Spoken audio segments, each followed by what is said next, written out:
suis un gosse du divorce, j'ai pas trop vu de l'amour entre mon père et ma mère, tu vois. J'ai jamais vu mon père et ma mère, ils se font un câlin, tu vois. C'est bizarre. Pourtant, c'est normal. Moi, demain, j'ai une fille ou un garçon. Bien sûr que devant mon fils ou ma fille, j'embrasse ma femme sur son front, tu vois. Normal. Il faut qu'ils voient qu'il y a de l'amour à la maison, qu'il y a une famille. Je m'écrave à pas d'heure, je vends la moulin dans le bando. 12h à 12h, je fais partir 3 kilos d'ailleurs. Maës, comment ça se passe? À l'aise? Yes. Merci de réaccepter une interview avec nous. Ah, merci de réinviter, tu connais. Donc, justement, on s'est vu au Montreux Jazz l'été dernier, c'était justement à Montreux en Suisse. Et à ce moment-là, ton album n'était pas encore sorti. Donc là, tu viens de le sortir, Les Derniers Salopards. Qu'est-ce qui a changé en 7 mois? Est-ce qu'il y a des choses qui sont totalement différentes par rapport à justement en juillet quand on s'est vu? Ouais, la première semaine, elle est totalement différente que Pur. Après, qu'est-ce qui a changé? Donc là, tu parles des chiffres. Ouais, des chiffres. Pur, tu te rappelles des chiffres que tu avais fait pour le premier album? 17 047, première semaine. Et là, tu as doublé. Ouais, j'ai fait 38 000 et quelques. Franchement, c'est lourd, je suis grave content. Félicitations. Merci, c'est gentil. C'est un bon pas, c'est une bonne progression, je suis content. C'est ce que je voulais. Est-ce qu'on peut dire que Maës, entre-temps, est en train ou même est devenu une tête d'affiche du rap français? Est en train plutôt qu'est devenu, parce qu'on ne sait pas de quoi demain est fait. Ça veut dire, je suis qu'à mon deuxième album.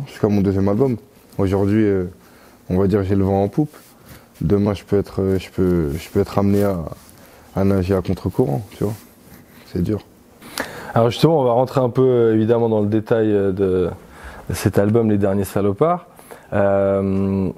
Première chose, donc là, voilà, il a fait disque d'or déjà en 10 jours. Donc il est sorti le 17 janvier, c'est ça? Et d'ailleurs, c'est quelques jours, attends, je vérifie juste, je fact-check. Quelques jours après ton Après mon anniversaire, ouais. C'est ça. Ça fait 25 ans dernièrement. Ouais. C'est un beau cadeau, Les Derniers Salopards. Un cadeau doré. Ouais, que j'offre à mes auditeurs et qui me le rendent en or. Exact. Alors justement, est-ce que tu t'attendais à tous ces scores-là avec ce deuxième album? Moi franchement, je voulais faire 20 000 premières semaines. J'ai fait le double en vrai. J'ai fait le double, ça veut dire que j'ai dépassé mes objectifs, je suis grave content. J'étais pas prêt à l'engouement et à la réussite du projet aussi rapide, tu vois. Puisque en 10 jours, 11 jours, je crois il n'y a aucun Sevranais qui l'a fait. C'est lourd. Yes. Ah oui, d'ailleurs, rectification, dans un des contenus qu'on a fait avec toi, on a confondu SO et SE. Ouais, SE, ouais, tranquille. Un détail, mais ça arrive. SO, shout out, SE, Sevran, voilà. Tu connais. Pire to pire, sur couleur 3, Obama S. On est ensemble, ça bouge pas. SE Evry. Bon, moi, voilà, quand je kiffe, je le dis, j'ai pas de complexe à dire, donc j'ai vraiment kiffé ton album. Puis d'ailleurs, je suis pas le seul, justement, vu les scores. Maintenant, j'ai vu sur Twitter, et évidemment, c'est pas représentatif, mais il y a une critique qui revenait comme quoi, un certain tweet qui disait que Maës a un peu répété sa formule, qu'on dirait qu'il s'est pas beaucoup fatigué, on va dire, pour sortir ce deuxième album. Moi, c'est pas du tout l'impression que j'ai eue, mais moi, justement... c'est pas l'impression que j'ai. Après, tu connais. Comme je te disais hors antenne, il y a toujours une petite minorité de prépubères de 12 à 14 ans qui cassent les couilles. Ça veut dire, tu vois, je les écoute même pas. C'est pas des arguments fondés. Je peux prendre des arguments réels, bien sûr. Je peux accepter la critique. Mais de là à dire que je me suis répété, ou bien que... non, du tout. Il n'y a pas de billet vert dedans, il n'y a pas d'avenue Montaigne, il n'y a pas de fumée, il n'y a pas de son comme LDS, il n'y a pas de Mama. On parlera un peu, peut-être que Blanche est quand même un peu Madrina 2.0, ouais, mais ça veut pas dire, je suis pas en train de dire que il y en a plein qui se ressemblent. Ouais. C'est comme une famille, ça peut être un cousin lointain. Alors justement, est-ce que tu peux nous détailler un peu plus la conception de cet album? Parce que j'imagine, les gens qui disent que tu t'es pas foulé, un album ça se pompe pas en une nuit, donc... Non, une bonne année. Quand on s'était rencontrés pour la première interview, j'étais qu'à 20-30% du projet, ça veut dire en vrai, j'étais en continuel travail. J'ai pas lâché le travail jusqu'au dernier moment. Le dernier son que j'ai posé, c'est Street. Ah ouais, ok. C'est le dernier son que j'ai posé, c'est le premier clip. T'as sorti, pour te dire. Je suis marié à la street. Je suis marié à la street. De base, je suis un petit peu en retard. Ça veut dire... non, je pense pas. Je pense que j'ai pris mon temps, au contraire. Street, il est sorti en octobre, par là. Ouais. Donc tu l'as fini juste avant. Ouais, je l'ai fini juste avant, tu vois. Peut-être une semaine ou deux avant de rendre les bandes. Bah, je venais de terminer mon album. Je pense que ça a bossé fort. Ça a bossé fort. Après, tu connais, tu pourras jamais plaire à tout le monde. Ouais. Tu peux jamais plaire à tout le monde, mais si la majorité dit que c'est bon, on s'en fout de la minorité, c'est vrai. Est-ce que, enfin pour revenir là-dessus, et en complément de la précédente interview, tu disais justement que tu n'étais pas trop un gars des sessions studio, voilà. Donc là, comment s'est passé un peu, est-ce que tu as fait un truc intensif? Enfin, là, tu le dis, c'est sur une année, mais est-ce qu'il y a eu des sessions où tu étais genre pendant une semaine, tous les jours en mode studio, on t'envoie des prods, etc. ou... J'ai eu des séminaires en gros. J'ai eu des séminaires de... Bah, j'avoue, j'étais pas très assidu. Parce que... t'as capté. T'as encore loupé des rendez-vous. Bah oui, j'ai loupé des rendez-vous. Ça change pas, mon gars, ça bouge pas. Bah, je devais avoir 5 ou 6 jours... non, 5 jours de séminaire. Je crois que je suis parti qu'à 3. Après, j'ai rattrapé mon retard avec Bersa. Je suis libre un peu dès que je vais... J'aime bien être libre quand je vais au studio. J'aime pas avoir la pression de... Le beatmaker, il doit rentrer chez lui ou bien il y en a un autre, il attend. Des fois, j'arrive en session, il y avait 2 beatmakers. Différents, pas un groupe. Ça veut dire que je dois terminer avec lui, refaire avec l'autre. C'est un travail à la chaîne. Ça devient plus un boulot à la chaîne plutôt qu'une passion. Ça veut dire j'ai pas trop kiffé. Après, tu connais, je viens de mettre les pieds dans le milieu. Ça veut dire qu'il faut que je trouve mon juste équilibre. Mon juste équilibre, il a pris un peu de temps à se faire. Et c'est pour ça, je pense que ça a pris un peu de temps, le projet à sortir. Et Bersa, justement, c'est un gars avec qui, enfin, il y a plusieurs prods à lui dans le projet. Tu peux rapidement nous dire un peu qui c'est? C'est un beatmaker de la ville, c'est un gars avec qui j'ai grandi. On était dans le même lycée, on s'est vu grandir, on s'est vu progresser. Il a signé avant moi chez Sony. Il m'a toujours aidé, il a toujours cru en moi et c'est mon pote. Voilà, tu connais, force à lui, c'est un talent de ouf. Franchement, il est trop fort. Aussi dans les personnes avec qui tu as travaillé, en tout cas j'ai l'impression que c'est un changement par rapport à l'album précédent, c'est tout ce qui est mix et mastering. Ouais.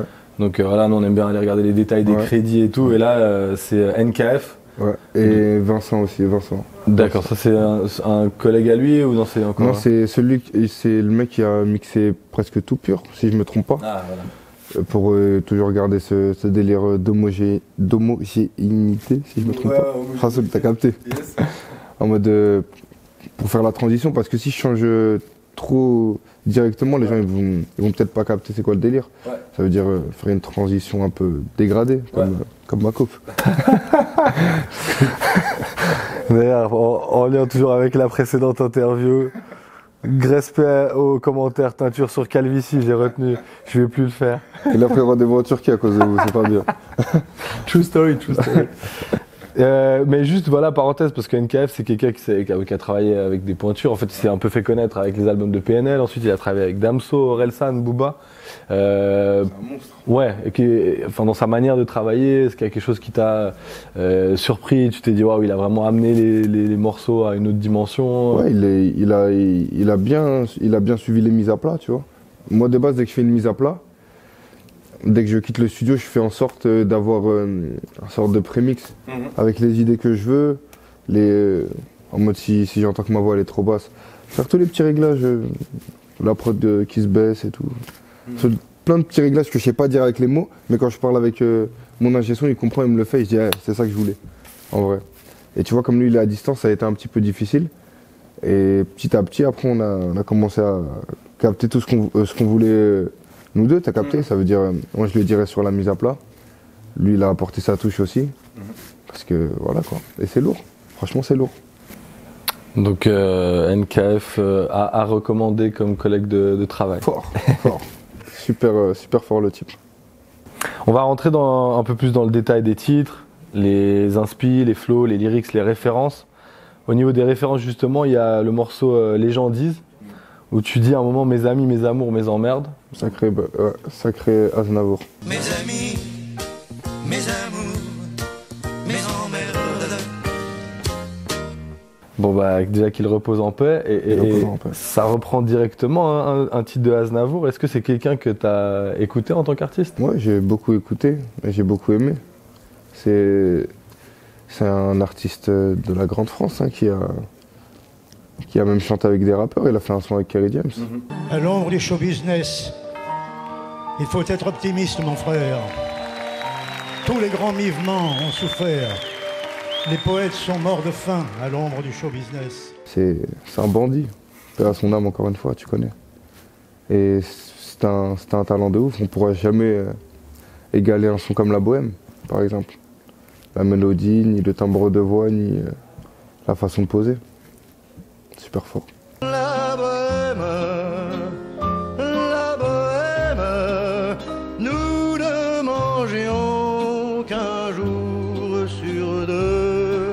C'est un son que t'écoutes carrément des fois dans ton temps libre, ouais. Ouais, je peux l'écouter. Hein. Je peux l'écouter fort.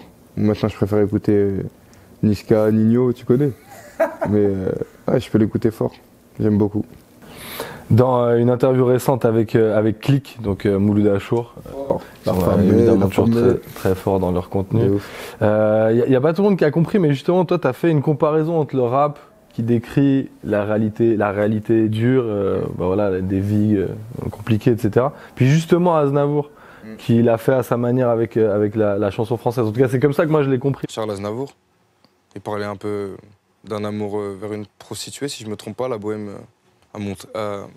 à travailler dénudé et tout. Peut-être une stripteaseuse ou quoi. Aujourd'hui, tu peux voir un rappeur qui te fait un son sur une prostituée, tu vois. J'ai vu des extraits où les gens ne comprenaient pas forcément. Ouais, ils comprennent pas. Après, des fois, c'est vrai que je m'exprime pas très bien. Des fois, je m'exprime pas très bien, excusez-moi. Tranquille. On vient de la cité aussi, faut pas oublier. Hein. Faut oublier. On fait des efforts. Moi, j'avais compris. Ouais, tu connais, parce qu'on a les mêmes codes. Mais après, c'est vrai, il y en a, et bah... Après, tu connais, nul n'est plus sûr que celui qui veut pas entendre. On se rattrape. Je veux dire, il y en a, en vrai, ils veulent pas comprendre, ils comprennent pas, en vrai. C'est une question d'envie. Hein. Et donc pour toi, justement, il y a de la chanson française qui arrive à décrire des choses aussi dures que le rap. Il y a d'autres artistes que tu écoutes un peu dans le genre de Aznavour. Ah oui, d'ailleurs, alors c'est pas la chanson française. Ah, Renaud, t'allais dire? Ouais, Renaud, okay, Balavoine et tout. Ouais. C'est lourd. Renaud, c'est un rocker, tu vois, il avait de la poigne. Et justement, un autre, toujours dans le même titre, à un moment tu dis au départ j'étais mal aimé, j'ai toujours pas le salaire de Neymar, j'ai besoin d'une mensualité. Et j'étais mal aimé, là ça m'a fait penser à un titre de Claude François. Est-ce que c'est lié ou pas? Parce qu'il y a un titre de Claude François qui s'appelle Le Mal Aimé. Ouais, bah je connais le titre, mais j'ai pas fait exprès. Ouais, c'est ça. J'allais te la faire là tout de suite la top line pour pas paraître en menteur. Mais non, j'ai pas fait exprès. Okay. J'ai pas fait exprès. Okay. Peut-être l'inspiration, comment on dit, subliminal. Ouais. Sans faire exprès, tu vois, je sais pas. Je suis le mal aimé, fort. Je me sens mal aimé, je suis le mal aimé. Et toujours dans Les gens disent, une phrase que j'ai retenue, beaucoup de cassos dans ma zone, beaucoup de pertes, beaucoup de darons qui doivent élever leurs gosses sans père. Et là maintenant je fais le lien entre cette phrase et puis un peu toute la thématique de l'amour, comment tu l'as décrit dans ton album en fait, c'est assez de manière pessimiste. Ouais. En disant que tu crois plus en la haine que l'amour, que que c'est pas des choses sur lesquelles tu comptes en tout cas.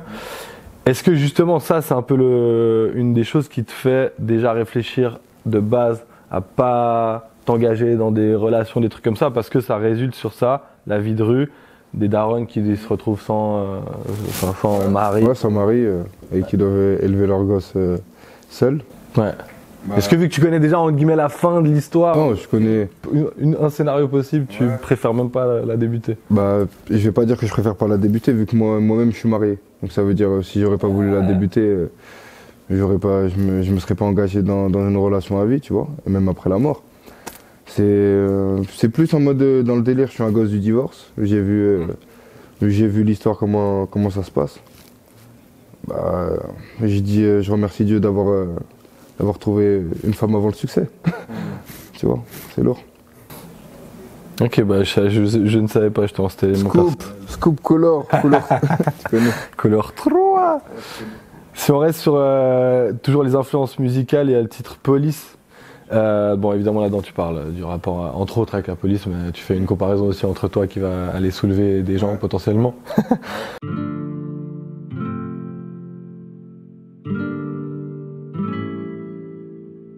Il y a les accords de piano qui m'ont fait penser à un titre latino du groupe Buena Vista Social Ouais. Club. C'est juste ou pas? Bah, on me l'a dit, mais moi, j'étais pas au courant. Ah, ok. Ça veut dire le Chan beat- Chan, le titre. Ouais, on me l'a dit plusieurs fois, Ok. mais je le connaissais pas.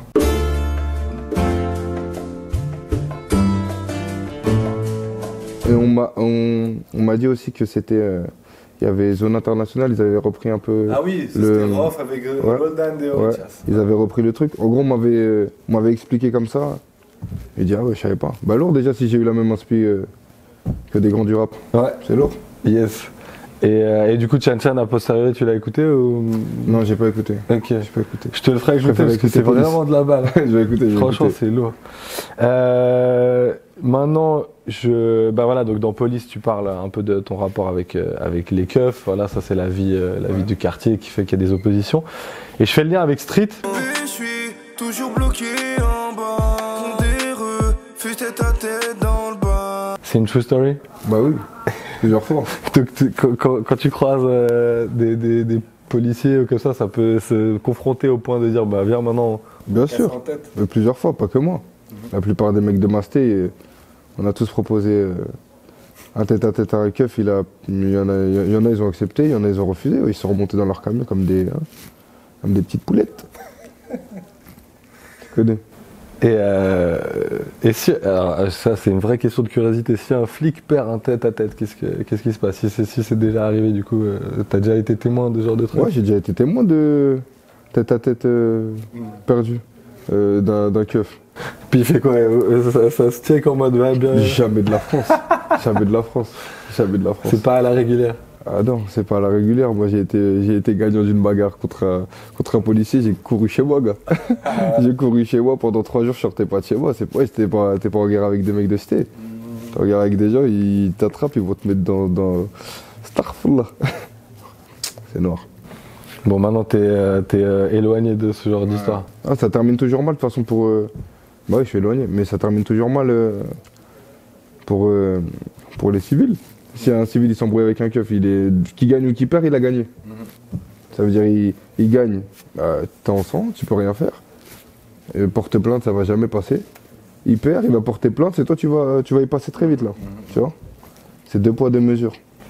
Et maintenant quand tu croises des flics qui te demandent des autographes plutôt. Ah, j'en croise pas beaucoup, moi. Ah non. J'en croise pas beaucoup de flics qui me demandent des autographes. Je croise des flics à la douane. T'as vu quand je prends l'avion et tout? Eux, ils sont cool.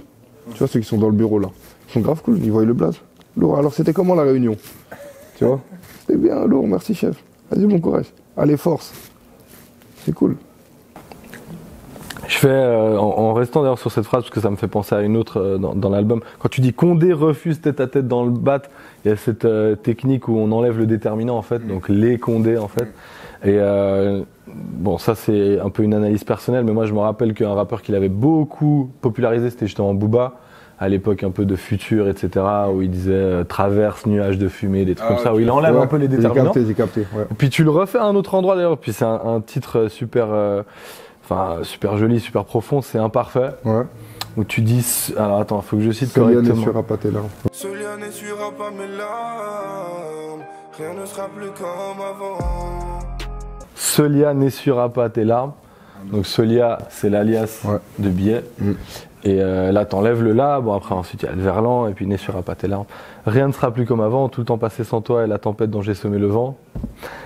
Justement, est-ce que ce genre de technique en fait d'écriture, est-ce que c'est des trucs, est-ce que tu avais déjà identifié que, bah ok, ça c'est, je vois le genre, typiquement, est-ce que Booba c'est quelqu'un, je sais que tu collabores évidemment Ouais. avec lui, est-ce que c'est quelqu'un que tu as beaucoup écouté ouais, fort. Et puis deuxième question, c'est est-ce que tu le fais consciemment en te disant ah là, faut que j'enlève des mots dans une phrase pour rendre le truc plus, le flow plus smooth. Ouais, j'ai capté. Mais je sais pas si je le fais consciemment. Ouais. Je crois que la musique, je sais pas, c'est pas palpable. L'écriture non plus, je sais pas comment dire, c'est pas palpable. Mais moi, je ressens dès qu'il manque une syllabe, je ressens dès qu'il faut changer de flow. Je sais pas comment dire, c'est un peu inné. C'est un peu inné. Après, tu vois, si j'aurais fait des études de musique, je pourrais te mettre des mots sur ce qu'il y a dans ma tête. Mais là, comme ça, c'est une pure intuition, tu vois, c'est inné un peu. Et alors ce titre justement, bah, le refrain est super joli où tu dis, c'est des parties de texte, mais voilà, je t'aime à l'imparfait, on ne peut plus déplacer les problèmes entassés. On s'aimera au passé, je t'aime à l'imparfait. Donc là tu joues même avec les temps, Ouais. parce que je t'aime à l'imparfait, bah, ça veut dire je t'aimais, donc Ouais, c'est je quelque chose t'aimais. qui est Je bien. t'aime aussi, même si t'es pas parfaite en gros. Aussi, Ça a deux sens. Ouais. Je t'aime à l'imparfait, comme je t'aime avant. Je t'aimais. Et puis, on s'aimera au passé, il y a encore ce jeu entre C'est le futur, le passé. Ça Genre, veut dire on n'a même pas commencé. Mais on va. la personne, c'est Je déjà connais déjà la la fin. future ex, en fait. C'est ça. C'est ma future ex. C'est ça. Mais donc, il y a toujours un peu cette vision pessimiste par rapport aux questions d'amour. Après, comme je t'ai dit, je suis un gosse du divorce. J'ai pas trop vu de l'amour entre mon père et ma mère, tu vois. J'ai jamais vu mon père et ma mère, ils se font un câlin, tu vois. C'est bizarre. Pourtant, c'est normal. Moi, demain, j'ai une fille ou un garçon. Bien sûr que devant mon fils ou ma fille, j'embrasse ma femme sur son front, tu vois. Normal. Il faut qu'ils voient qu'il y a de l'amour à la maison, qu'il y a une famille. Après, tu connais, c'est la vie. Il y a pire, il y en a, ils n'ont pas de parents. Ça veut dire, je remercie Dieu encore. Ils sont vivants, ils me supportent, on est ensemble. Ils sont fiers de toi? De ouf. Mon père et ma mère, ils sont fiers. Je leur ramène des disques d'or, je leur ramène des singles d'or. Je leur fais des virements. C'est bien, max. Nice. Je fais le lien avec Booba parce que justement on en parlait avant, le morceau Blanche qui est déjà un titre hyper cool, on ressent un peu la suite de Madrina, mais il y a la prod qui est un peu en mode anglaise, two step. Je pars dans la ville, 700 chevaux Ferrari. Tu connais le tarif, fais pas le grossiste pour un kill. Ça aussi, est-ce que c'est quelque chose que vous avez identifié? Je connais pas two step. One step, two step. Two step, c'est ouais, purée, je vais pas me lancer dans un beatbox. Tu peux m'expliquer en rapide? Ouais, tu vois, tu sais, te rappelles, cet été, on avait parlé de Craig David. Ouais. Tu vois, Craig David, il avait beaucoup de sons en mode rythmique, un peu two step, mais ouais, faudrait que je te mette un exemple. C'est pas faire. C'est ça, two step? C'est Ah, ok. Ah purée, je suis pas peu fier de moi là. Ah, Voilà. le DJ est bon.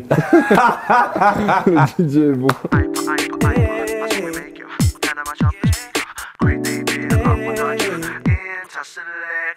Le DJ est bon, très bon. Le beatboxer se débrouille. C'est noir.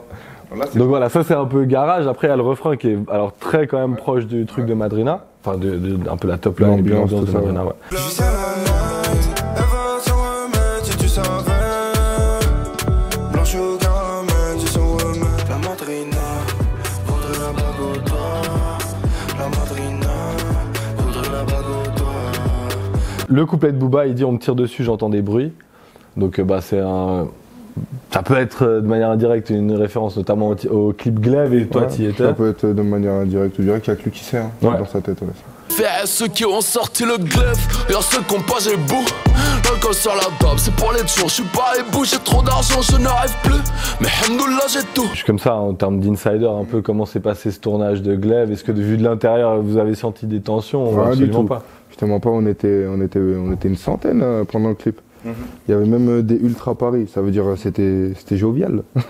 C'était jovial. Et en gros, ouais, c'était lourd. C'était en clip, c'était la fête, c'était lourd. Il faut savoir que dès qu'il y a eu la fusillade, il n'y avait plus personne. Hein. Ils sont pas venus quand ça clippait. Hein. Ils sont venus, le matériel était rangé. Cousin, j'ai fait 12 inserts, 12 prises, j'étais parti depuis déjà 1 heure. Ça veut dire, wesh, crois-moi, s'ils auraient vraiment voulu faire quelque chose de ouf, ça serait passé. Et ça, c'est un clip qui a été tourné à l'époque où vous avez fait Blanche ou rien à voir? D'ailleurs, Blanche, est-ce que vous l'avez fait? Parce que tu m'avais dit que pour Madrina, vous l'aviez vraiment fait en On studio. l'avait déjà fait, hein. Je crois qu'on l'avait déjà fait, Blanche, ouais, on l'avait déjà fait. On l'avait déjà fait, Blanche. Et d'où sort cette rumeur de 16 meuses là? C'est un truc totalement inventé. 16 Meuse, c'est l'album en commun qui arrive. Me lâche pas. Ah, parce que sur internet, il y avait là des hypothèses comme ça. Il est fou, il a trop d'inspi.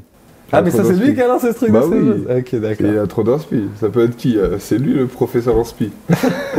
Tu vois pas lui sans Insta sans lui, c'est nul là maintenant là. C'est vrai que là, Ça s'ennuie. on a moins d'entertainment. Ah ouais, c'est noir. Je m'ennuie. Bon, Maes, qu'est-ce qu'on peut te souhaiter pour la suite avec cet album Bah, prochain album, revenir ici. Hein. Prochain album, revenir ici. Est-ce qu'il y a parce que là maintenant c'est de nouveau un peu la coutume de faire des rééditions, d'augmenter, parce que justement il y a des albums où vous sentez que vous êtes dans des vibes encore similaires et tout. Est-ce que tu sais déjà si une réédition est prévue? Je sais pas du tout là si. Je sais pas si. J'avoue, hein, ça fait genre 2-3 semaines qu'est sorti l'album et je te parle déjà de réédition. Tu connais, mais là je suis pas du tout. Là tu connais, je suis en sevrage total.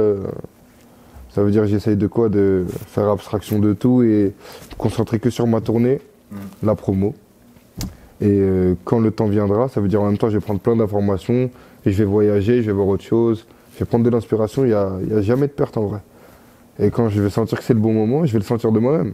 Quand j'aurai envie d'écrire, il y a des moments où j'ai envie d'écrire. Ça va être le moment pour reprendre le studio et pour commencer une nouvelle histoire. Donc le prochain, déjà un clip prévu ou un truc comme ça quand même? Ouais, il y aura des clips, bien sûr que je vais défendre mon projet comme il se doit. En gauche-droite, tu connais. Je vais le défendre comme jamais. Après, te dire lesquels, ça serait un petit peu trop m'avancer. Parce que même moi, je sais pas c'est lesquels. Il faut que j'attende un peu. Mais en attendant, là, c'est lourd. Juste avec les streams et tout, tu vois, ça, il vit bien et tout. Je pense que je vais pas trop patienter avant d'envoyer un clip, quoi. Et puis bah, tu as une tournée en tout cas qui passe par Genève, donc on rappelle quand même la date, ce sera à l'usine de Genève. C'est complet. Déjà complet? Bah, bien sûr. Ah bon? J'ai des potes en Suisse, ma gueule. Yes, bien sûr, il y a la famille, des derniers salopards. Bah des potes en Suisse et des comptes en Suisse? Non, j'ai pas de comptes en Suisse. J'ai que des contentieux. Pour l'instant, que des problèmes. Pour le reste, mec, je te souhaite une très très bonne continuation. Merci beaucoup. Merci mon pote. Yes. C'est gentil. Bien, t'es pas mal son check. Merci. Carré.